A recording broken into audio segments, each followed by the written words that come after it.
Ladies and gentlemen, welcome to WP1 Soul Production. Hurting People Do Cry, Everybody Has a Story podcast. Today I am with a very good close friend of mine. Pretty much she's like my daughter. I have Tanae here with me. Hey Tanae, how you doing? I'm doing pretty good. What's going on with you? Nothing. All right. Well, this podcast here is about everybody has a story, and lately we've been talking about depression. What it's like to go through depression, the symptoms that you have in depression, and really how to recover from depression. So, anything you want to talk about? Yeah, I can talk about a little bit of things that's going on in my life and coming to reality of dealing with depression. Just motherhood, dealing with co-parenting, and just family issues and all.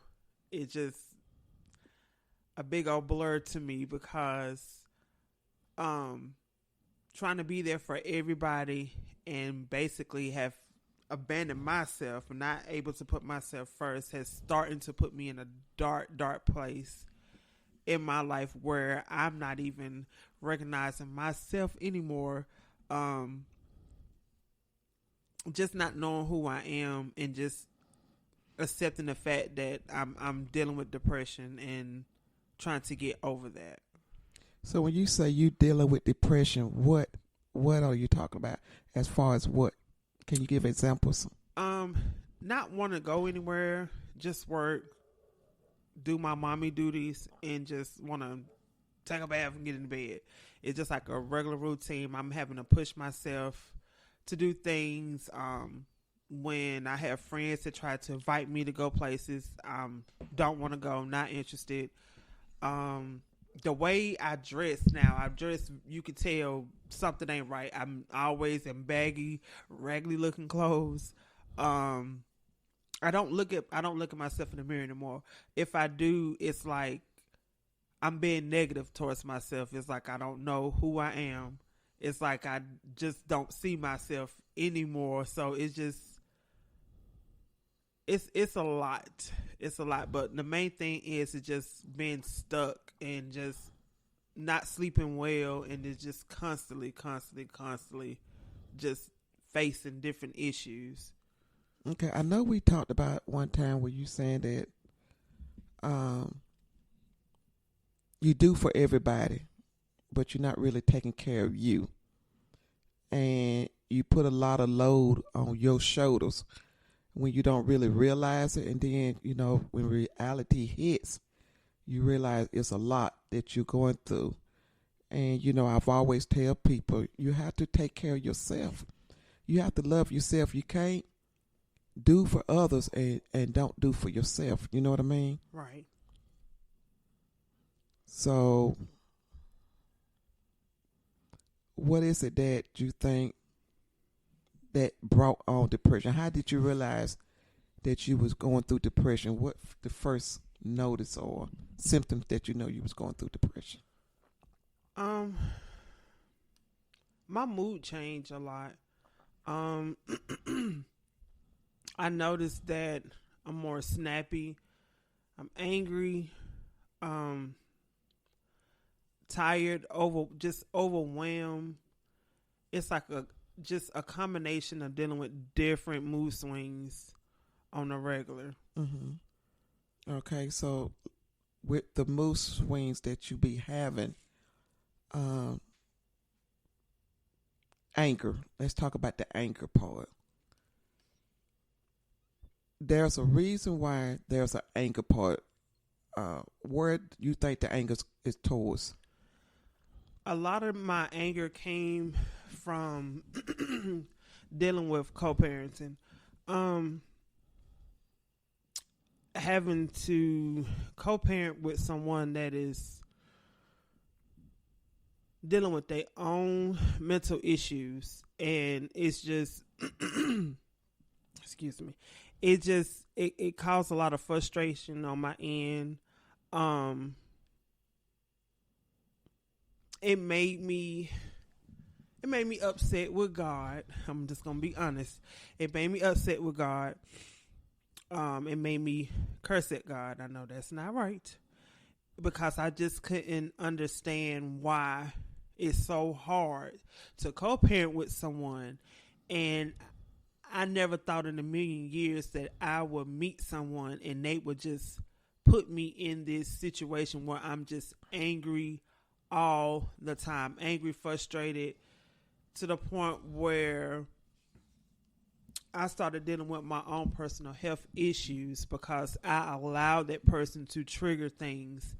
And it got to the point where my body was telling me something was right, and then having to go to the doctor, and then for them to tell me something totally different. And it let me know I had officially let this person control my mood. So I was, and I'm still dealing with it, but I was very angry, and it's just not a smooth situation when it comes to co-parenting with this person. Can you give like an example that happened? Yes.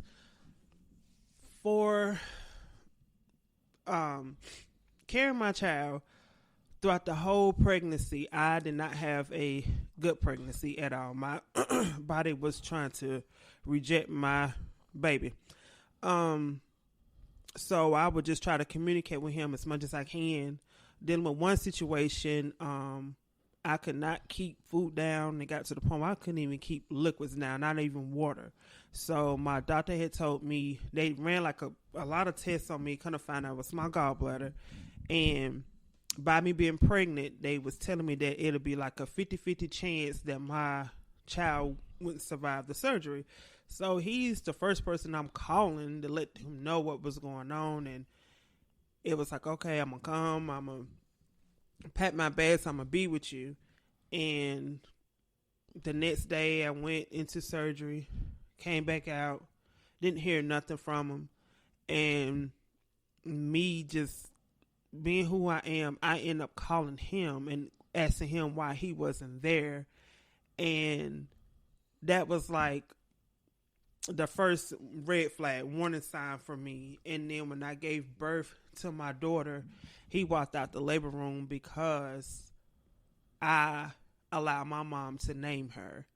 And like I had to tell him, you have not been there for me throughout my whole entire pregnancy. Why should I give you the honor to name our child when you have not been that supportive parent at all? Mm-hmm. So it started off right there, and then just trying to keep forgiving and forgiving and forgiving, and ain't getting nothing in return, no type of respect. And it just, my mood swings started changing more and more because I just couldn't accept that someone that I've known for so many years is treating my baby like that, because she didn't ask to be in this world, and the way that she was being treated, it was just, I just couldn't accept it. Mm-hmm. Yeah, trying to co-parent is a stress situation. I know a lot of people that's co-parenting, and like you say, they know they got their kids, and you didn't get them by themselves, and all you just ask is help. And it gets, when parents come and think they the number one father, number one mother, but really ain't doing nothing for that child, and then it makes you look bad because they'll put it down and saying that you ain't doing it, but they're not really being the number one parent. So right. So that can be a stressful situation, and put somebody in depression because you want what's best for your child, and you want to do what's best, and then you try to get out there and try to do it all for yourself, and it's just a big load on you, and then you try to reach out for help, but nobody's ain't helping. They giving advice, but they're not helping. Exactly. Yeah, and that was what I was getting on my end. Things kind of got worse too because a lot of jealousy came in, not on my end, but more on his end, because I was trying to accept the fact that this person he's just not gonna get it. I mean, when it come to my child, he's just not gonna get it. And my brothers and then my brother-in-law, they I'm not gonna say they stepped up and played the father role. They just stepped up as an uncle, like any uncle would, including my daddy. So they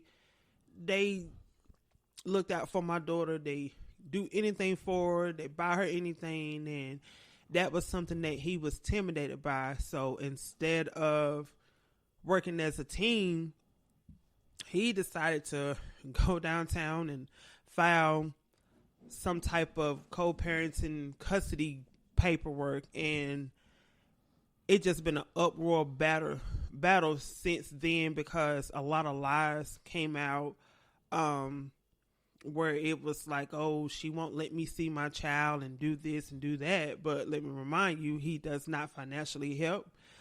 He really doesn't. He's not really there. It's like you have to. I hate to say it, it was times where I would literally cuss him out, because when she used to have activities going on at daycare or whatever, he would never show up. He'd say, I'm coming, but would never show up. But then again, you'll see his behavior act different when it came to his certain children. He'll be there for them. But it was just so strange when it came to my child. It was always some excuse. So it's just weird how you go from not being attentive parent to all of a sudden you want to take me downtown and paint this picture of me like I'm just some horrible, bitter woman, and I am keeping my daughter from you. In the whole entire time, all I ever wanted you to do was to be there, whether we worked it out in a relationship or not. But it just never ever worked in my little world to make it a smooth transition, because he just was so jealous and intimidated about other folks and how they cared and loved for my daughter. He didn't even see it that way. He just wanted to have some type of law right so he can show the world that he is that number one parent off of a piece of black and white paper. Yeah, and we get a lot of that. Fathers wants to. It's like they want to, but don't know how to. And then with the arguing back and forth and seeing your child going through what you're going through, seeing her crying and stuff, and he have to think, do you want your daughter to grow up and have a man like you, or have a father like you? And then as a mother, you try to prevent that from happening, and and then tell your child, don't find no man like your daddy. Yes. And then as you realize, a lot of girls, that's what they do. Yep. They look for a man that's just like their father. Yep. And it's sad, because as young as she is, it's like I'm having to have these conversations with her, because I don't want her to make the same mistakes that I have made. And I didn't have a good relationship with my father growing up, and he a person that would tell you. I mean, he's not going to sugarcoat it. He'll tell you he wasn't there. So making bad choices when it comes to dating is because you don't have that father in your life to be like, okay, this is the type of guy he is. You don't need to be with that type of person. So I didn't have that, and to think that he was going to be totally different, I was like really, really pushing hard for him to just like be there for her. And I had one of my other closest friends that kept telling me, stop making that boy be with your child. Stop forcing him, because a real man, you don't have to force them to be in their child life. And I just kept on doing it. Didn't even want to hear it, because it was just, I couldn't accept the fact that this person I have known, and from the first time that he had his first child, that's all you saw him with was his daughter. So for me to be pregnant by him and carrying his child, I had the arrogant attitude like, oh yeah, I got a good baby daddy. He gonna take care of her, blase, because I knew his character. But it was like, as soon as I had his child, it's like people looking at me like, are you serious? That's your... Because from what you told me, he ain't doing half the stuff that you told me that he would do. What you think made him change?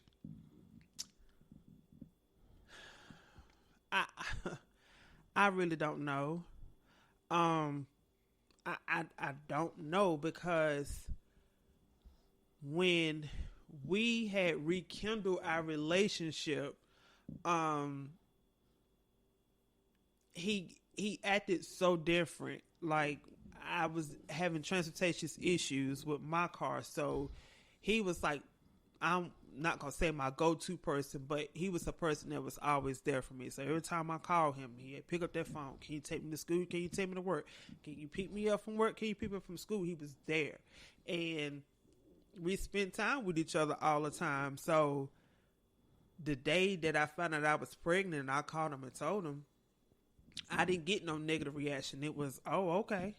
All these years that I tried to get you pregnant when we was dating in our 20s, you would never get pregnant. So it was shocking to him, but it wasn't no negative comments about it. But all of a sudden, like a 180 just changed, 160 just changed. And I don't know if it was people in his ear or during that time I found out that he had another woman pregnant. So I don't know if reality kicked in where now all of a sudden he didn't want me or my child and he wanted to be with her. I don't know. To this day, I still don't know the answer to that. You got a lot of fathers that have kids by a woman. And sometimes they'll change because when they find that woman with another man or found another friend, that man don't want that other person raising their child. But you don't want to step in and do what you need to do. Mm-hmm. And then when you find somebody that wants to step in and do your job, you want to get jealous and then want to take control and control somebody. Right. And a lot of that can happen too. They don't want you with nobody else. They want you to be alone. They want you to think you can depend on them. Yeah. You know what I'm saying? So as us women, we have to be more stronger for our children, and we don't want our children to see us weak. Yes. Because if they see that in you, that's what they think it's supposed to be. Mm-hmm. And you try to stay strong, and then dealing with depression, you don't want to keep crying in front of your children. Right. You don't want to keep hollering in front of your children, or you don't want to start cussing your child out because you're depressed because of the way somebody else done you, you know? Yeah. And then, like I was a single mom for a while, and I had to show my children independence. You know what I'm saying? Mm-hmm. Me being handicapped, I still had to go out there and do for my children. Mm-hmm. You know what I'm saying? So let them know you don't really need a man to help you take care of your kids. All you need is Jesus. Yes. That's all you need. That's all you need. He could be your baby father all day long. Look at Trump. Them gave us all that daycare money and all the all that child care money that the men couldn't give to you. Yeah. You know what I'm saying? They help you take care of those kids. You know what I'm saying? Mm-hmm. So, people out here, depression is real. And you hearing it from a young lady that's speaking about it. And like I say, I've been knowing her for a while, and we connected, and she's just like a daughter to me. And I hate when she calls me, and, I could tell when it's something wrong. Or when we don't talk for we work together and we don't talk for 2 days, I know it's something wrong. And I give her that space, to reach out. And you have to give people space. You got to let people know when they're ready to talk. You have to know that person, so they say, okay, she'll call me when she's ready to talk, But I'm the type of mother, I'm going to get it out of you one way or the other, you want to talk about it or not. Yes, you will. Yeah, so, I talk to her, and I try to give her good advice as well with my other daughters. And she's a good woman. And I hate to see her going through that, but you got to keep God strong, keep praying. Stay on your knees, because the change is going to come, and I keep telling her that God is there. Look yourself in the mirror and tell yourself you are somebody. You are love. If nobody else don't love you, Jesus love you. I know it's easier said than done, people that's going through depression, because you still got a lot on your mind and a lot on your shoulders that's weighing down on you, because you got so much to do. Then you got somebody on your left ear telling you you got to do this, and then you got somebody in the right ear, you got to do this, and then you working at a job where you got to pay all the bills by yourself. Yes. You got to pay all your car payments and stuff Yes. by yourself. You got to see how your child gonna eat, especially when you don't get food stamps. Especially when they hit that growth spurt and you're like, Right, and they a growing. whole new wardrobe, because now your pants is too little. She's tall, so pants be too little. Shoes, you be like, oh my God, when do you? But yeah. And then, artists, really, to tell you the truth, close to Christmas is the most depression time of the year. November and December, especially when you have children. Yes. And you don't have the money to get them nothing or what they want. And you try so hard to try to sacrifice this. You let this bill go so your child can have this. And then guess what? By January, people want their money. Yep. You still got to live. You still got to have a roof over your children's head. And then you got the fathers, some of these fathers out here that don't want to help. I'm not saying all fathers are bad. You got some good fathers. But you got some. You had it, baby. I'm just here. How I know it's mine. Yep. It look just like you, bruh. Oh, yeah. They hit you with that line quick and fast. Now, all of a sudden, we had a good time, but then mysteriously, now you want to question the child. Right. And that's another part of being depressed. You just got to let God do it. We can't fight our own battles. But Jesus said, the vengeance is mine, says the Lord. And people reap what they sow. Yes. And if that don't tell you nothing, I really don't know what else to tell you. You reap what you sow. You think if you getting away with something? I listened to this song from Lee Williams saying, you can't run. You can't hide. There's no reason, there ain't no need to try. Because God see everything. Yes. Everything. But mostly he see your heart. And I want to thank everybody for listening. Tanae, I want to thank you for coming. I know it's probably hard to talk about something that, that you've been through, but that's what this podcast is about. Telling your story and hoping that it can reach and bless somebody else and heal with somebody else. But I want to thank the audience for listening. I do have a email address on wpproduction@2022gmail.com. Please email me. Email me some stuff that you want. You don't have to tell who you are. You don't have to put no name on it. And if you want to tell your story that way, we can look at it and we can talk about it. We don't know who sent us the email, so they wouldn't know who that person is, but it's wpproduction2022@gmail.com. I thank you all for listening. Tune in next Friday. We will be talking about forgiveness. We'll be going to part 2 of forgiveness. So thank you for listening and have a great day.